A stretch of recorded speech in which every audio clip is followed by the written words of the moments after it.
Good morning, class 6. In previous class, our civics lesson Panchayati Raj has ended. Now today we read history's lesson The Early State. आज हम history का lesson पढ़ेंगे early state के बारे में कि पहले कौन कौन से स्टेट थे. At first we read about introduction. During the later वैदिक age the Aryan had settle down widely in the Gangetic plains. Later वैदिक एज के दौरान आर्यन सेटल हुए थे. जेंजेटिक प्लेन्स दैट मीन्स जो है गंगा नदी के किनारे पर, वहां पर वो सेटल हुए थे. They cleared the forest and set up villages and towns. उन्होंने जंगलों को साफ किया और गांव और कस्बों की स्थापना की. The period from 600 BC to 400 BC was a big transformation in the society of ancient India. वो पीरियड जो 600 BC से 400 BC तक का था, ये एक बहुत ही बड़ा ट्रांसफॉर्मेशन था हमारी हिस्ट्री को एंशिएंट इंडिया में बदलने के लिए. This period is important because powerful kingdoms were founded during this period.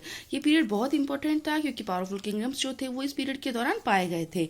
Now is जनपद टू महाजनपद. अब जनपद और महाजनपद क्या होते हैं? तो जनपद बेटा जो होते हैं वो स्मॉल किंगडम्स होते हैं जिनको हम लोग जनपद कहते हैं, और महाजनपद जो होते हैं जनपद को बड़ा बना के उन्हें महाजनपद बनाया जाता है. The settlements of the Aryans in the Gangetic plains and around gave rise to many small kingdoms called janapada. Settlement Aryans का जो जेंजेटिक प्लेन्स के पास में था और उसकी चारों तरफ था, उसकी वजह से छोटे छोटे किंगडम्स जो थे वो हो गए, अराउंड हो गए थे, राइज हो गए थे, जिनको जनपद कहा जाता है.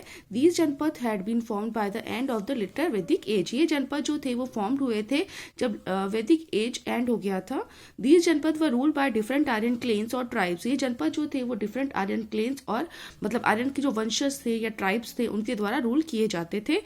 Their struggle with the native people had ceased because the latter had either moved down south or had learned to live in harmony with the Aryans. ये उनका जो ये स्ट्रगल था नेटिव लोगों के साथ में, उनके देशी लोगों के साथ में, उसकी वजह से वो यहीं के होकर रह गए थे क्योंकि उन्होंने जो मूव डाउन किया था साउथ की तरफ से, तो उन्होंने ये सीखा कि यहाँ के लोगों में जो आर्यंस के साथ में वो हारमोनी या प्रेम बनाकर रख सकते हैं. These janapada started to fight with one another in order to expand their territories. ये इस जनपद ने एक दूसरे के साथ फाइट करना स्टार्ट किया और उसकी वजह से उन्होंने अपनी टेरिटोरीज जो थी वो एक्सपेंड कर दी. And thus it resulted into the formation of the larger kingdoms called महाजनपद. और इसकी वजह से उसका रिजल्ट ये हुआ कि बहुत बड़े किंगडम्स बन गए जिनको महाजनपद कहा जाता है. By the birth of the Buddha, the northern India had been divided into 16 such महाजनपद. जब लॉर्ड बुद्धा का बर्थ हुआ था तो नॉर्दर्न इंडिया डिवाइडेड हुआ था 16 महाजनपद में. जो कौन कौन सी थे? सबसे पहला हमारा आता है अंगा. अंगा जो है वो अब डिस्ट्रिक्ट है भगलपुर और मुंगेर बिहार के अंदर. सेकंड आता है हमारा मगधा. मगधा अब पटना और गया है बिहार के अंदर. थर्ड है काशी, अब बनारस और वाराणसी उत्तर प्रदेश के अंदर. फोर्थ है हमारा कौशाला जो ईस्ट उत्तर प्रदेश पर है. और फिफ्थ है हमारा वेजी अब जो है नॉर्दर्न बिहार की तरफ है.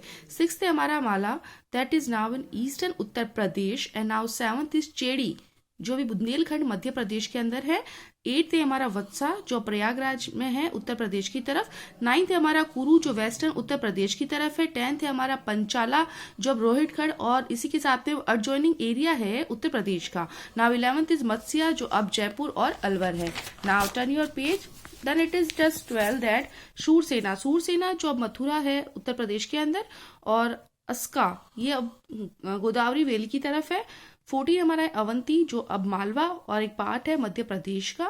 15 है हमारा गंधारा जो एक पार्ट है अफगानिस्तान का. एंड 16 है हमारा कंबोज जो पार्ट है कश्मीर और पाकिस्तान का. Over a period of time, the conflict among Janpads and Mahajanpad resulted in the emergence of 4 powerful kingdoms that is Vatsa, Avanti, Koshala and Magधा. जब ये टाइम पीरियड आया था तो जो कन्फ्लिक्ट जो संघर्ष हुए थे जनपद और महाजन के बीच में, उसकी वजह से ये रिजल्ट रहा कि 4 पावरफुल किंगडम्स का एमरजेंस हुआ, वो शामिल हो गए थे उसमें. और वो था वत्सा, अवंती, कोशाला और मगधा. मगधा जो था वो अभी तक इन चारों में से सबसे ज्यादा पावरफुल था. नाउ इज लाइफ इन जनपद एंड महाजनपद. जनपद और महाजनपद में लाइफ किस तरह की थी? सबसे पहले हम लोग पढ़ते हैं पॉलिटिकल लाइफ के बारे में. तो टाइप्स ऑफ गवर्नमेंट, उसमें गवर्नमेंट की टाइप्स कितनी तरह के थे? Depending on the type of government the janapada and mahajanapada can be divided into 2 type, republic and मोनार्चीज.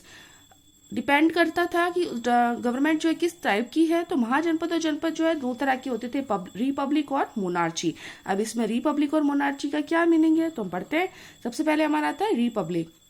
There is a mention of 10 republics in the Pali records during the lifetime of the Buddha. यहाँ पर 10 republics पाली record के अंदर mention है जब बुद्धा का life time period था। The Buddha himself was the son of the Shakya chief of the Republic of Kapil वस्तु। बुद्धा जो कि सन थे शाक्य चीफ के, जो कपिल वस्तु के रिपब्लिक थे। A few other important republic were Vaishali, Pava, Mallas, Kushinagara etcetera. इसमें से कुछ जो इंपॉर्टेंट रिपब्लिक थे वो थे वैशाली, पावा, मालास, कुशीनगर एक्सेट्रा थे। ये रिपब्लिक जो थे वो बाद में जीत लिए गए थे मगधा किंग अजात शत्रु के द्वारा। ये रिपब्लिक जो था वो हेडेड किए जाते थे चीफ के द्वारा, जो चूज किए जाते थे लोगों के द्वारा, और रूल करते थे और हेल्प करते थे असेंबली की जो मेंबर्स होते थे वो इनकी हेल्प करते थे, जो भी जनता के द्वारा ही चुने जाते थे। तो जो चीफ होता था रिपब्लिक का उसको कहते थे राजा। However, some historians prefer to call these republics oligarchies in place of republics। हालांकि कुछ जो हिस्टोरियंस है, कुछ इतिहासकार जो है वो उसे ओलिगार्चीज भी कहते हैं रिपब्लिक को।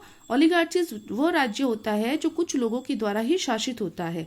They said that these republics were controlled by the Kshatriyas. उनका ये कहना है कि ये रिपब्लिक कंट्रोल किए जाते हैं क्षत्रियाज के द्वारा। क्षत्रिय जो होते हैं ना, ब्राह्मण क्षत्रिय वैश्य हमने पढ़े, तो वो उसमें से जो क्षत्रिय हैं वो इनको कंट्रोल करते हैं। They own the most land and political power and it were there they who were represented in the assembly. वो खुद अपनी लैंड के मालिक होते हैं और पॉलिटिकली पावर भी होती है उनके पास में, और वो असेंबली को रिप्रेजेंटेट करते हैं। As such it would be better to call these republic the rule of the few or oligarchy. इसलिए ये कहना और ज्यादा बेटर होगा कि ये रिपब्लिक का जो रूल था उसमें से कुछ लोग जो थे ओलिगार्ची भी थे। तो ये रिपब्लिक जो था वो लेस डेवलप था एज कम्पेयर टू, अगर देखा जाए तो मोनार्ची के मुकाबले। Now is monarchy. अब मोनार्ची क्या है? अब monarchy was a kingdom ruled by a king. Monarchy जो एक ऐसा किंगडम है जो कि राजा के द्वारा रूल किया जाता है। During the Vedic age the post of the king was held by a powerful और wise person.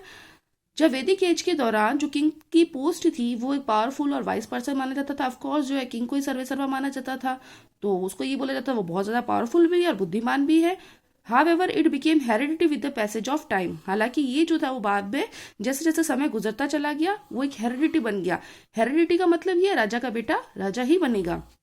His command was the final authority in all matter। उसका कमांड, उसका जो ऑर्डर था वो फाइनल अथॉरिटी था सभी मैटर्स के अंदर। He lived in a large palace with a number of officials and servants। वो एक बहुत बड़े महल में रहता था और बहुत सारे ऑफिशियल और सर्वेंट्स भी उसके साथ काम करते थे। जैसे कि हमने देख रखा है कि राजा ऑफकोर्स बहुत बड़े से महल के अंदर रहता है, उसके चारों तरफ जो है बहुत सारे दास दासियां होती है, सर्वेंट्स होते हैं, ऑफिशियल्स होते हैं।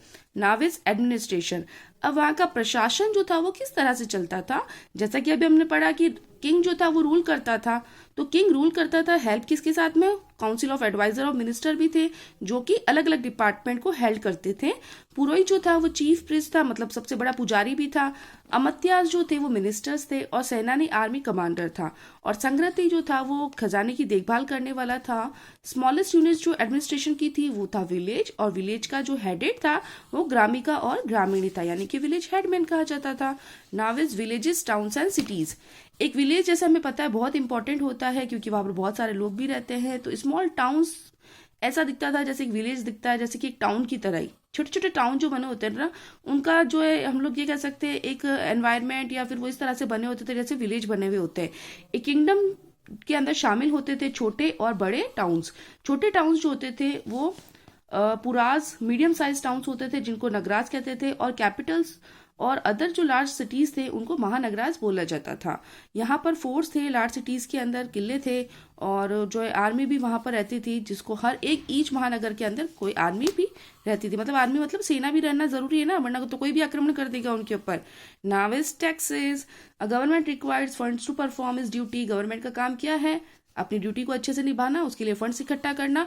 तो जो चीफ सोर्स होता है इनकम का, राजा क्या करता है? टैक्सेस और सर्विसेज लगाता था। एक फार्मर पेड करता था 1/6 शेयर, उसके जो भी प्रोड्यूस होता था वो किंग को देता था, जबकि क्राफ्टमैन जो थे वो उनकी फ्री सर्विस करते थे। The people who produced commodity submitted a part of production, like a weaver gave clothes and a carpenter supplied with articles of furniture। जिन लोगों को वस्तु का उत्पादन करना होता था उन्होंने उत्पादन का एक हिस्सा उनका जमा किया था। जैसे एक वेवर जो है उन्होंने कपड़े सिलता था, वो कपड़े देता था, और कारपेंटर जो है वो फर्नीचर सप्लाई करता था। In the beginning the taxes were in kind, but later with the introduction of coinage taxes were paid in cash. जैसे स्टार्टिंग के अंदर हमने देखा टैक्सेस जो है वो लगाने के कई तरीके थे, लेकिन बाद में कॉइनेज का इंट्रोडक्शन हुआ तो टैक्सेस जो था वो कैश में दिया जाने लगा और टैक्स कलेक्टर्स जो थे वो विजिट करते थे हर एक विलेज के अंदर टैक्सेस को कलेक्ट करने के लिए। Navis family and social life, हमने पढ़ा है 4 वर्णाश्रम के बारे में, आपको याद होगा बेटा पिछले जो चैप्टर के अंदर हमने पढ़ा था, ब्राह्मण क्षत्रिय वैश्य और शूद्र।